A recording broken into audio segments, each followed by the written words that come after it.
Referential integrity के द्वारा हम एक से ज्यादा टेबल्स को आपस में लिंक करते हैं, उनमें रिलेशनशिप एस्टैब्लिश करते हैं।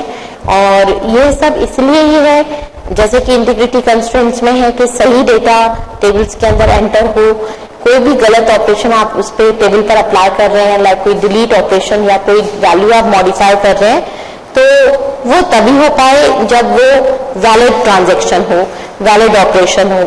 आप कोई ऐसी चीज डिलीट कर रहे हैं जो कि नहीं करनी चाहिए, जो ऑलरेडी कहीं पर अवेलेबल है, तो उस तरह की चीजें ना हो, सही ट्रांजैक्शंस ही आपकी टेबल पर परफॉर्म हो।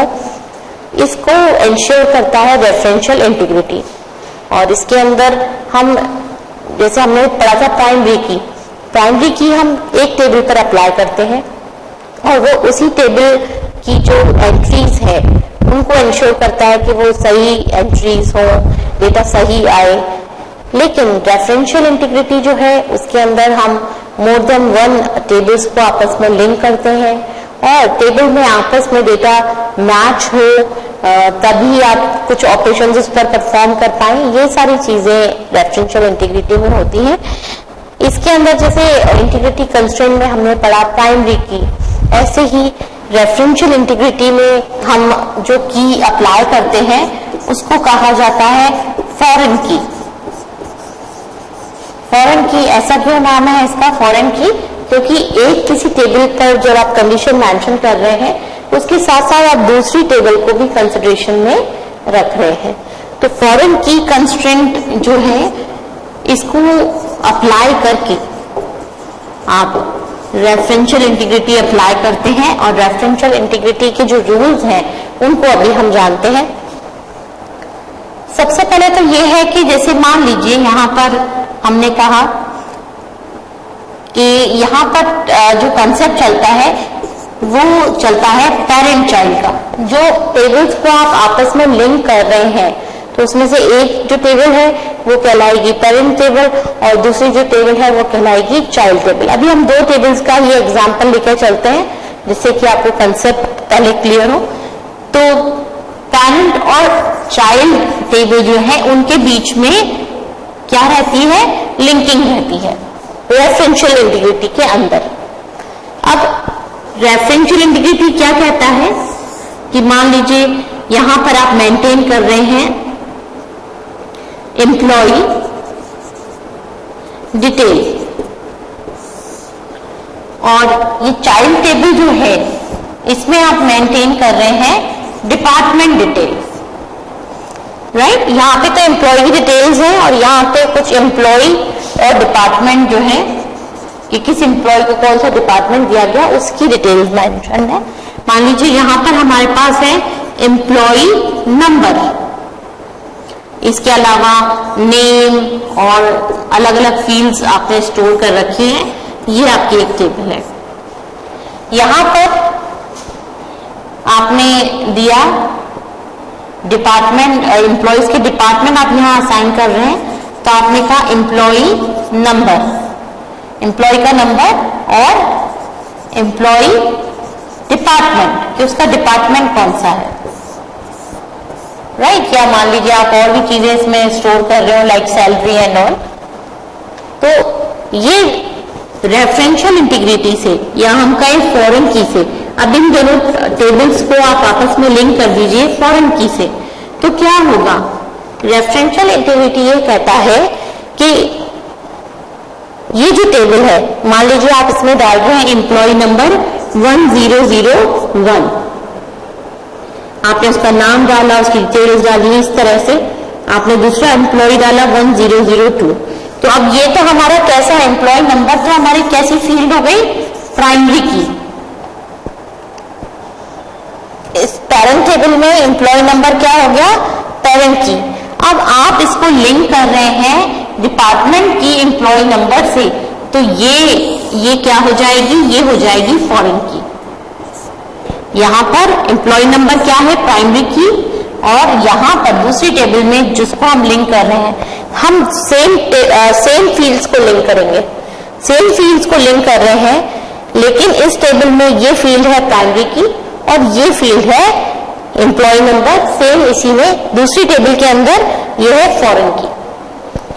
तो यहां पर आपने रेफरेंशियल इंटीग्रिटी कंस्ट्रेंट अप्लाई किया है, जिसके अंतर्गत क्या होता है कि आप यहां पर कोई भी रिकॉर्ड अपडेट कर रहे हैं, जैसे आपने कहा 1003, 1004 या जो भी कुछ। अब यहां पर भी आप एम्प्लॉय का डेटा डाल रहे हैं, तो कौन सी एम्प्लॉय का डेटा आएगा? जैसे यहां पर आपने डाला है 1001, तो जो एम्प्लॉय एग्जिस्ट करता है आप उसी का डेटा एंटर करेंगे, राइट? डिपार्टमेंट उसी एम्प्लॉय को दिया जाएगा जो एग्जिस्ट करता है, जो कंपनी में एग्जिस्ट ही नहीं करता। मान लीजिए कोई एम्प्लॉय यहां से छोड़ के चला गया, तो उसका डिपार्टमेंट तो एग्जिस्ट नहीं, उसके लिए तो कोई डिपार्टमेंट आप अलॉट करके नहीं रखेंगे यहाँ पर। और इस टेबल में आप क्या रख रहे हैं? एम्प्लॉय के डिपार्टमेंट की डिटेल रख रहे हैं। तो यहां पर भी कौन सा, मान लीजिए आप इस तरह से कर रहे हैं, आपने यहाँ पे उसका डिपार्टमेंट नंबर दिया 10, इसी तरह से लेट्स से 1002 इसका भी डिपार्टमेंट नंबर है 10, 1003 इसका डिपार्टमेंट है 20। इस तरह से आप यहां पे कर रहे हैं।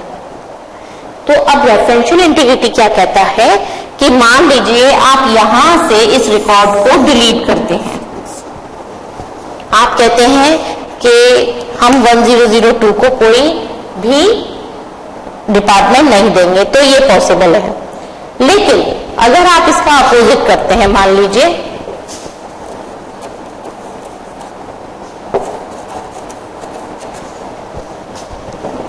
आपने यहां पर एम्प्लॉय 1002 के लिए डिटेल्स स्टोर कर रखी हैं। अब मान लीजिए ये एम्प्लॉय आपका छोड़ के चला गया और आप यहां से इस रिकॉर्ड को डिलीट करते हैं, तो यहां पर डिलीट जब आप करेंगे तो क्या आ जाएगी? एरर, क्योंकि दोनों टेबल आपस में लिंक्ड हैं, रेफरेंशियल इंटीग्रिटी से दोनों बाइंड हैं। तो रेफरेंशियल इंटीग्रिटी ये कहता है कि पेरेंट चाइल्ड से आप रिकॉर्ड को डिलीट नहीं कर सकते अगर वह रिकॉर्ड कहीं और फॉरेन की वाली टेबल में प्रेजेंट है, एग्जिस्ट करता है।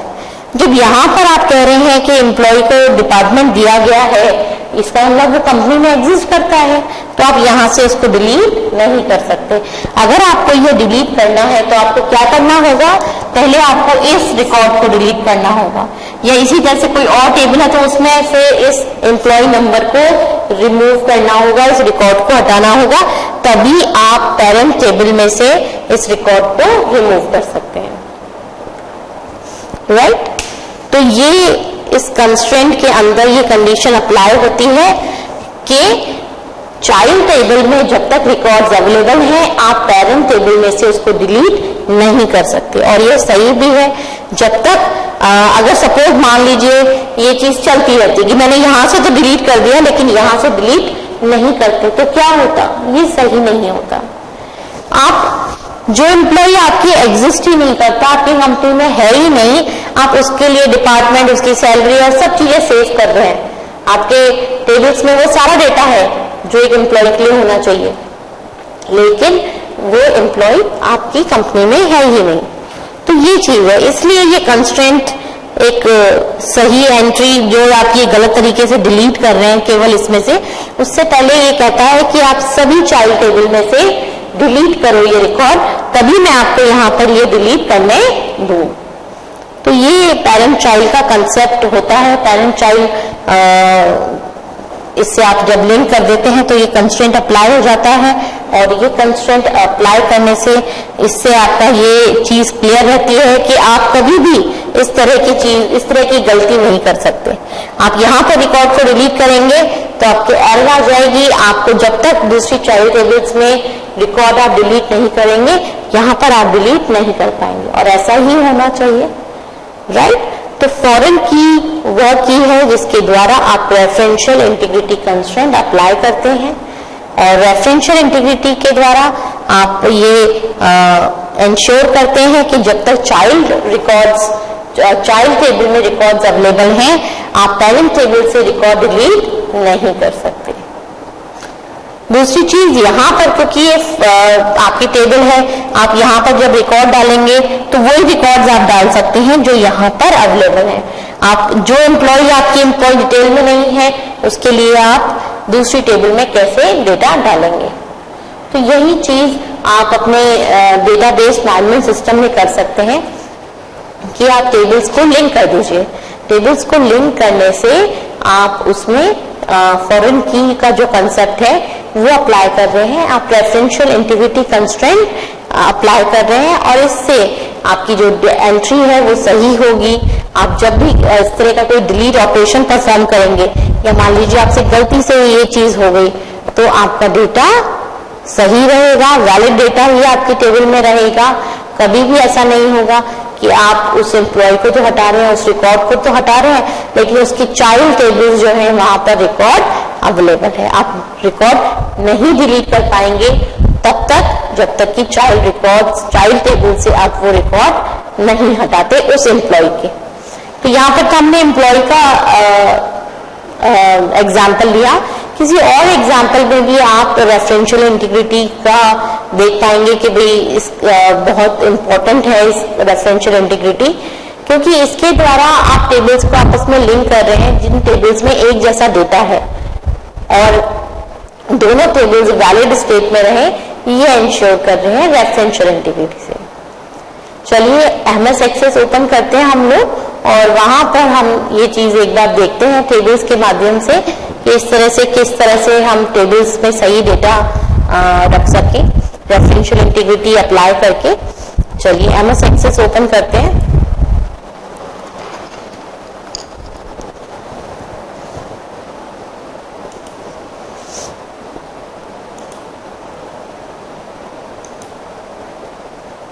यहाँ पर हम अपना डेटाबेस जो हमने पहले बना रखा है उसको सेलेक्ट करेंगे और टेबल्स देखेंगे कुछ इस तरह की अगर टेबल्स हमारे पास हैं, अदरवाइज नई टेबल्स बनाकर हम ये चीज करके देखेंगे। तो यहाँ से हम चुनते हैं स्कूल डेटाबेस जो हमने पहले बना रखा है। अब स्कूल में भी ये है कि आप किसी स्टूडेंट के मार्क्स एंटर कर रहे हैं तो वो जो स्टूडेंट आपकी टेबल है उसमें एग्जिस्ट भी करता है या नहीं।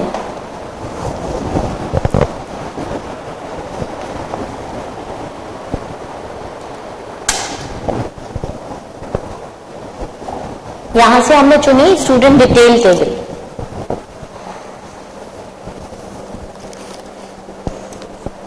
ये देखिए ये स्टूडेंट डिटेल टेबल है जिसमें रोल नंबर, स्टूडेंट के नेम, उसकी परसेंटेज और इस तरह से कुछ है।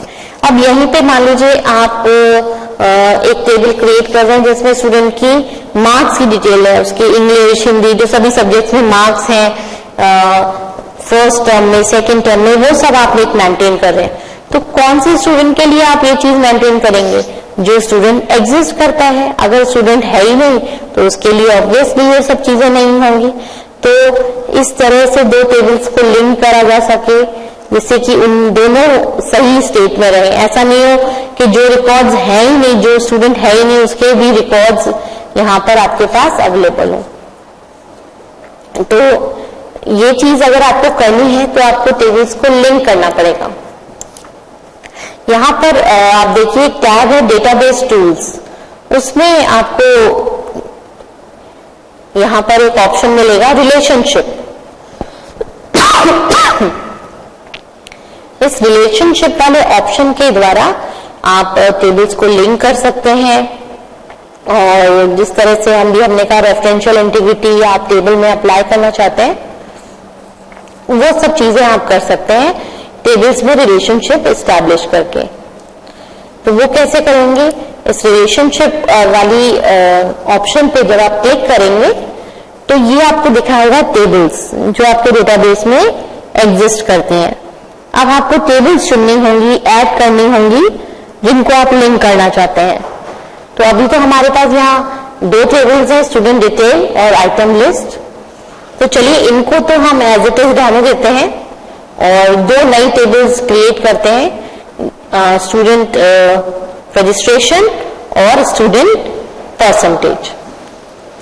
फिर उन टेबल्स को आप आपस में लिंक कर सकते हैं।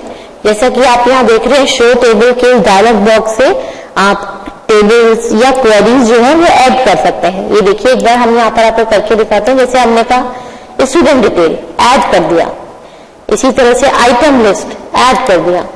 ये देखिए अब यहाँ पर ये दोनों टेबल्स आ चुकी हैं। इन टेबल्स को आप लिंक कर सकते हैं, लेकिन ये तो दोनों अलग अलग टेबल्स हैं इसलिए हम इनको लिंक नहीं करेंगे। राइट, हाइड कर देते हैं इस टेबल को। ये देखिए तो टेबल्स यहाँ पर आपको रिलेशनशिप में दिख जाएंगी। उसके बाद आप रिलेशनशिप इस्टेब्लिश कर सकते हैं दोनों टेबल्स के बीच में, और दोनों टेबल्स के बीच में रिलेशनशिप इस्टेब्लिश कर देंगे, यानी कि रेफरेंशियल इंटीग्रिटी कंस्ट्रेंट आप अप्लाई कर देंगे, टेबल्स लिंक हो जाएंगी, दोनों टेबल्स हमेशा वैलिड स्टेट में रहेंगी। राइट, तो चलिए एक टेबल हम क्रिएट करते हैं। सबसे पहले एक टेबल हम यहाँ क्रिएट कर रहे हैं जिसमें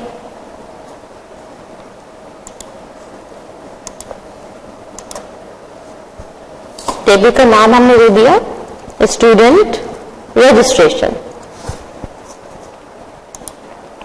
राइट, अब यहां पर एक फील्ड हमें लेनी है स्टूडेंट रजिस्ट्रेशन नंबर।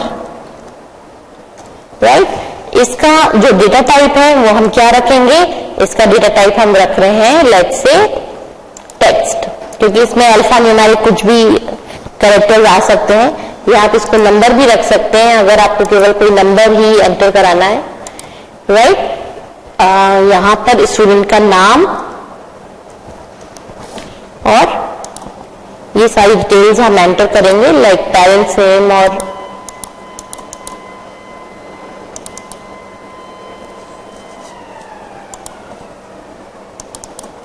यहां पे हमने दिया स्टूडेंट नेम।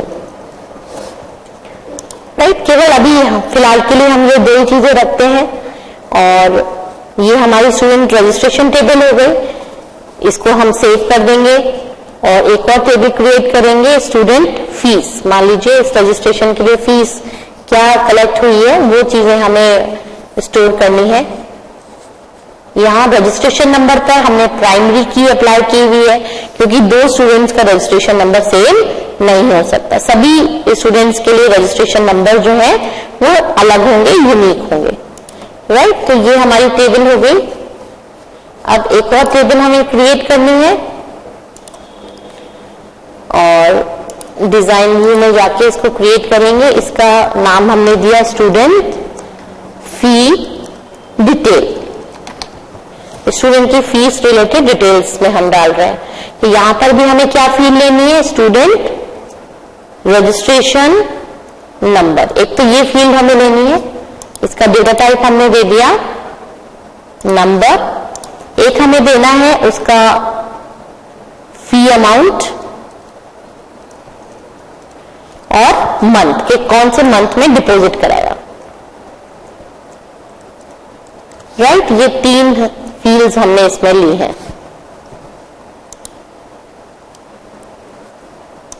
या हम इसको कहें डेट, कि कौन से डेट को डिपॉजिट कराई गई। यहां पर फी अमाउंट को हमने लिया है नंबर, क्योंकि एक ये नंबर आएगा अमाउंट, और डेट जो है उसको हम लेते हैं डेट एंड टाइम। राइट, तो ये दो टेबल्स हमारी बन गई हैं, student registration and student fee detail. अब इसमें कोई भी डेटा भी नहीं है, हम सबसे पहले इसमें रिलेशनशिप स्टैब्लिश करेंगे और फिर ये देखेंगे कि किस तरह से सही डेटा, वैलिड डेटा ही एंटर कर पा रहे हैं, और किस तरह से गलत अगर हम स्टेट में ला रहे हैं, कुछ गलत ऑपरेशन परफॉर्म कर रहे हैं टेबल पे, तो वो कैसे रोका जा सकता है। राइट, तो बच्चों यहाँ पर समय हो गया एक ब्रेक का, ब्रेक लेते हैं और फिर हम अप्लाई करके देखते हैं रेफरेंशियल इंटीग्रिटी, समझते हैं कि किस तरह से इंटीग्रिटी कंस्ट्रेंट अप्लाई होता है, किस तरह से सही स्टेट में हमारी टेबल रह सकती है।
चलिए बच्चों, इस ब्रेक के बाद जो दो टेबल्स हमने अभी बनाई हैं, स्टूडेंट रजिस्ट्रेशन वाली टेबल और फीस टेबल, उनमें हम कुछ डेटा एंटर करते हैं, कुछ उसमें रेफरेंशियल इंटीग्रिटी कंस्ट्रेंट अप्लाई करके देखते हैं।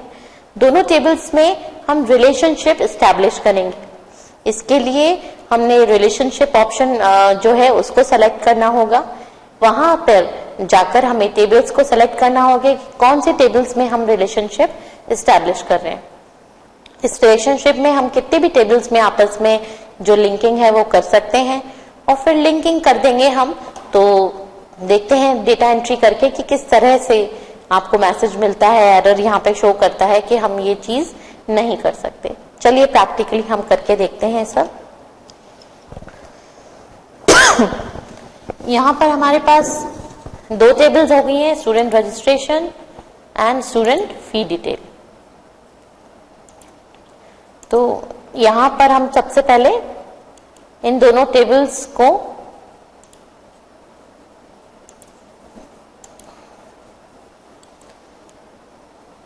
ये फिलहाल हमने क्लोज कर दिया है।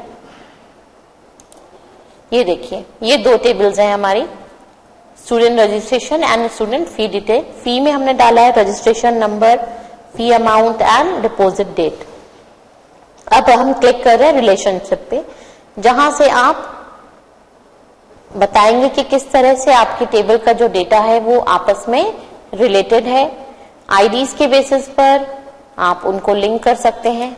ये देखिए रिलेशनशिप। अब यहां पर हमको चुनना है कि कौन सी टेबल्स हम लिंक करना चाहते हैं। तो एक टेबल हमने ली स्टूडेंट रजिस्ट्रेशन और दूसरी टेबल ली हमने स्टूडेंट फी डिटेल। ये दोनों टेबल्स यहां पर ऐड हो गई हैं।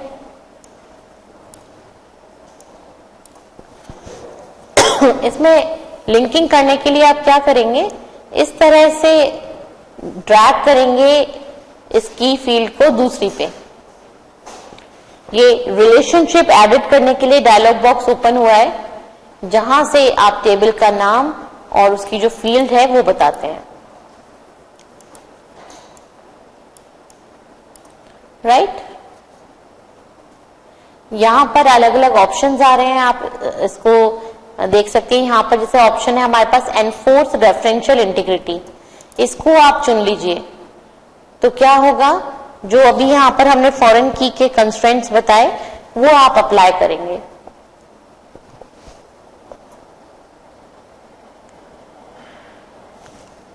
यहां पर जो रिलेशनशिप टाइप है वो है 1 to 1, यानी कि एक आप आईडी यहां पर जो बता रहे हैं उसके लिए एक रिकॉर्ड आप वहां मेंटेन करेंगे। ये रिलेशनशिप हो सकती है 1 to many, many to 1 या many to many। अब अगर इसे आप चेंज करना चाहते हैं, आप जॉइन टाइप पे यहां क्लिक करिए।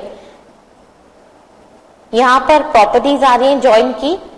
फर्स्ट है only include rows where the join fields from both tables are equal. Include all records from student registration, only those records from student fee detail where the joint fields are equal. Include all records from student fee and only those records from ST registration where the joint fields are equal. तो इस तरह से joint की properties आप यहाँ पे अलग अलग options आ रहे हैं, आप चुन सकते हैं। यहाँ पे रेडियो बटन्स हैं कि आप कौन सी प्रॉपर्टी सेलेक्ट करना चाहते हैं। ओके करेंगे इस पे। यहाँ पे और भी हमारे पास ऑप्शंस हैं like cascade, update related field, cascade, delete related records. इनको आप चुनकर ऑन कर सकते हैं। एक नई रिलेशनशिप क्रिएट करने के लिए यहाँ पर ऑप्शन आ रहा है क्रिएट न्यू। क्रिएट न्यू आप करते हैं तो आप लेफ्ट टेबल का नाम और राइट टेबल का नाम बताएंगे। फिलहाल इसको कैंसिल करते हैं हम। यहाँ पे हमने ये चुन लिया, इसके बाद हम क्रिएट बटन पे क्लिक करेंगे।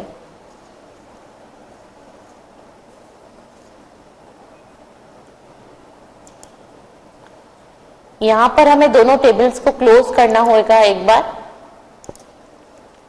ये दोनों टेबल्स जो है इनको एक बार क्लोज करेंगे हम।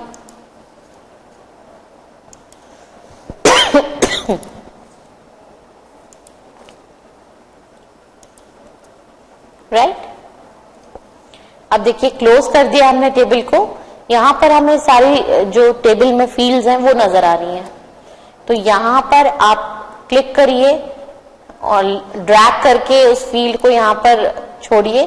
तो ये दिखा रहा है कि आप किस तरह से लिंक करना चाहते हैं, कौन कौन सी फील्ड्स हैं जिनके बेसिस पर आप लिंक कर सकते हैं।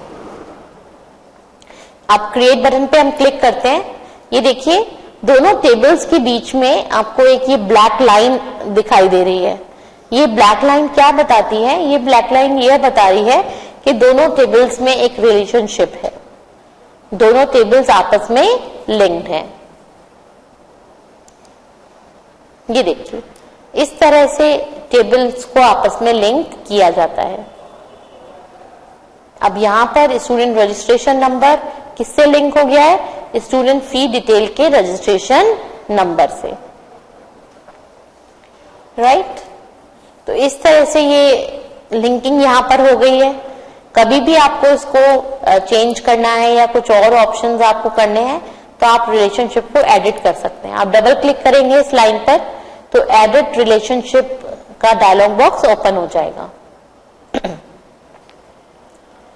राइट। तो ये रिलेशनशिप यहाँ पे हमने क्रिएट कर दी है। अब चलिए हम कुछ रिकॉर्ड्स एंटर करते हैं। सबसे पहले हम एंटर करते हैं स्टूडेंट रजिस्ट्रेशन वाली टेबल में। तो लेट्स से यहाँ पे हमने रजिस्ट्रेशन नंबर दिया 1001, उसके बाद नेम,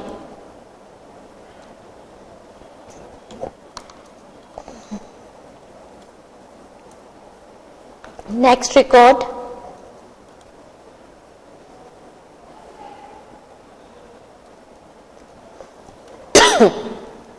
इस तरह से जो भी हमारे रिकॉर्ड्स हैं इनकी एंट्रीज हम यहां पर करेंगे।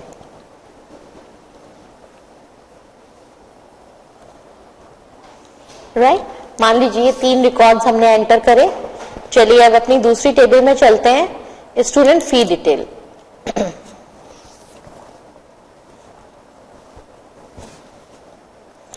फी अमाउंट हमने दे दिया, डिपार्टमेंट की डिपॉजिट कराने की डेट हम दे रहे हैं यहां पर। ये देखिए अब जब यहां पर देखिए हमने स्टूडेंट रजिस्ट्रेशन नंबर डाला 1002, उसकी फी अमाउंट दी हमने 2000।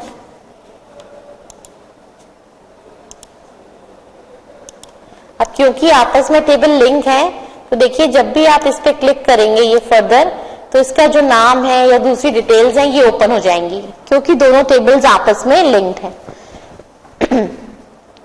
यहां जब हम इसकी फी की डिटेल्स देख रहे हैं हम इसका नाम भी देख पा रहे हैं।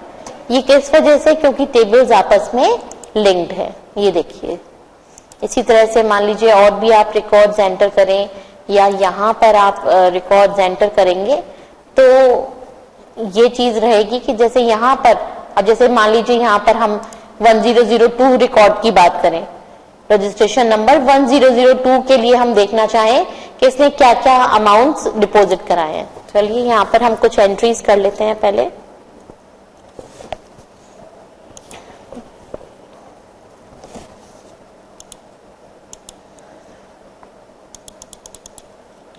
राइट, ये देखिए अब स्टूडेंट रजिस्ट्रेशन जो टेबल है हमारी उस पे जब हमने 1002 रिकॉर्ड के लिए देखा तो ये देखिए यहाँ पर क्या हो रहा है, इसकी जो डिटेल्स हैं वो यहाँ पर ओपन होकर आ रही हैं, तो आप फर्दर उसको देख सकते हैं। राइट, यहाँ पे जो प्लस साइन आ रहा है आप इसको एक्सपेंड करेंगे तो इसकी जो डिटेल्स हैं वो आपको नजर आ जाएंगी।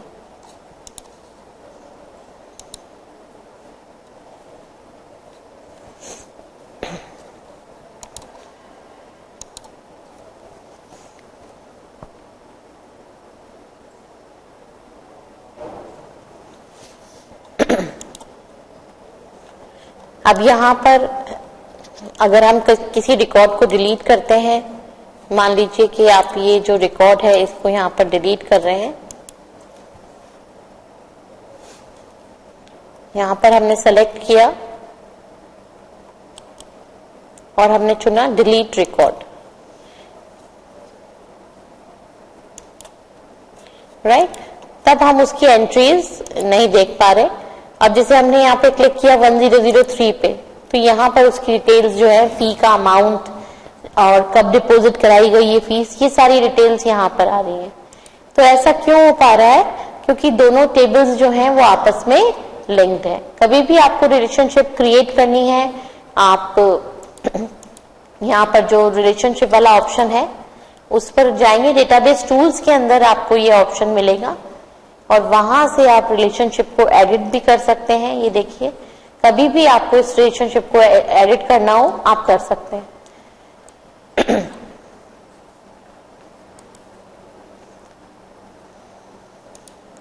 किसी भी टेबल की डिजाइन खोली जा सकती है, उस पर आप मैनिपुलेशन जो है वो कर सकते हैं, राइट। तो अब आप इजीली क्रिएट कर सकते हैं रिलेशनशिप, दोनों टेबल्स को लिंक कर सकते हैं। यहाँ पर जैसे आपको लगता है कि रजिस्ट्रेशन नंबर जो है ये कई बार एंटर होगा, तो आप इससे जो प्राइमरी की है वो रिमूव कर सकते हैं इसके डिजाइन में जाकर।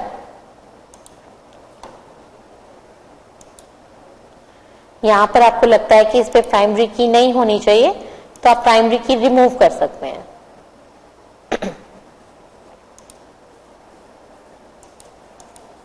राइट, तो इस तरह से रिलेशनशिप्स क्रिएट करी जाती हैं, कभी भी उनको एडिट किया जा सकता है। और इस मैप के द्वारा आप अपने पूरे डेटाबेस को समझ सकते हैं कि किस तरह से अलग अलग टेबल्स हैं। आप जितनी भी टेबल्स हैं आप उनको यहाँ पर शो कर सकते हैं, उनको लिंक कर सकते हैं और फिर पूरा जो आपका डेटाबेस है उसके स्ट्रक्चर को आप इजीली समझ सकते हैं यहाँ रिलेशनशिप के इस मैप के द्वारा, क्योंकि यहाँ पर आपको सारे लिंक्स दिखाई दे जाएंगे और उससे आप समझ सकते हैं कि किस तरह से आपस में टेबल्स लिंक्ड हैं। राइट, तो डेटाबेस टूल्स के अंदर आप जाएंगे, आपको रिलेशनशिप क्रिएट की जा सकती है वहां से। इसको रिमूव करना चाहें तो रिमूव कर सकते हैं, डिलीट कर सकते हैं कभी भी। इस लेआउट को आप सेव कर सकते हैं, जो पूरा यहाँ पर आपके मल्टीपल टेबल्स होंगी उनको, इस पूरे लेआउट को आप सेव कर सकते हैं। सारी टेबल्स आपको देखनी है, शो ऑल आप कर सकते हैं, सारी रिलेशनशिप आपको यहाँ दिख जाएगी। अगर कोई टेबल आपको नहीं देखनी है आप उसको हाइड भी कर सकते हैं, जैसे यहाँ पे हमने कहा हाइड टेबल, तो फिलहाल वो टेबल हमें नहीं दिख रही है और इन दोनों टेबल्स के आपस की बीच की रिलेशनशिप भी नहीं देख रही है, तो आप अनहाइड भी कर सकते हैं उस टेबल को और सेव करना चाहें इस लेआउट को तो सेव कर सकते हैं। राइट, तो ये तरीका है और फॉरेन की अप्लाई करके आप रेफरेंशियल इंटीग्रिटी अप्लाई कर रहे हैं। और ये सारे जो टूल्स हैं ये यही इंश्योर करते हैं कि आपकी जो टेबल है वो वैलिड स्टेट में रहे, कभी भी इस तरह का उसमें डेटा ना हो जो आपकी टेबल को, आपके डेटाबेस को इनवैलिड स्टेट में लाता है। राइट, तो मुझे उम्मीद है कि आज आपको रेफरेंशियल इंटीग्रिटी का कंसेप्ट भी समझ आ गया होगा और टेबल्स पर इसको अप्लाई करके आप इंश्योर कर सकते हैं कि सही डेटा रहे, वैलिड रहे हमारी टेबल। सारी जो एंट्रीज हैं, कभी भी हम कोई गलत एंट्रीज करें या कोई एंट्री हम डिलीट करें जो कि नहीं डिलीट होनी चाहिए, तो वो चीज भी आपकी यहाँ पर हो पाएगी रेफरेंशियल इंटीग्रिटी से। तो जब भी हम टेबल बनाते हैं, टेबल को आप जब डिजाइन करते हैं, डिजाइन करते वक्त ही एक तो सबसे पहली बात टेबल का नाम प्रॉपर रखिए, जिस तरह का उसमें डेटा है वही नाम रखिए। और जब आप फील्ड्स ले रहे हैं, फील्ड का टाइप बिल्कुल सही लेना चाहिए। अगर आपको उसमें कम डेटा स्टोर करना है तो आप उसी तरह की फील्ड लीजिए, अगर आपको उसको न्यूमेरिक डेटा लेना है तो न्यूमेरिक फील्ड लीजिए। फील्ड टाइप आपको सही से लेना चाहिए। और साथ ही साथ आपको इस पर जो डेटा वैलिडेशंस आपने देखा कि डेटा वैलिडेशंस हम अप्लाई करते हैं, तो वैलिडेशंस रूल आप एक्सप्रेशंस बनाइए कि भाई इस तरह से इसमें डेटा जो आए वो ये रूल फॉलो करता हुआ है। तो उससे क्या होगा, सही डेटा ही डेटाबेस में एंटर होगा, गलत डेटा नहीं होगा। गलत डेटा नहीं होगा तो इससे जो आप जब आप इस टेबल को स्टडी करेंगे, इंफॉर्मेशन जनरेट करेंगे, तो वो भी सही होगी। चलिए बच्चों, आज की कक्षा में बस इतना ही। नमस्ते।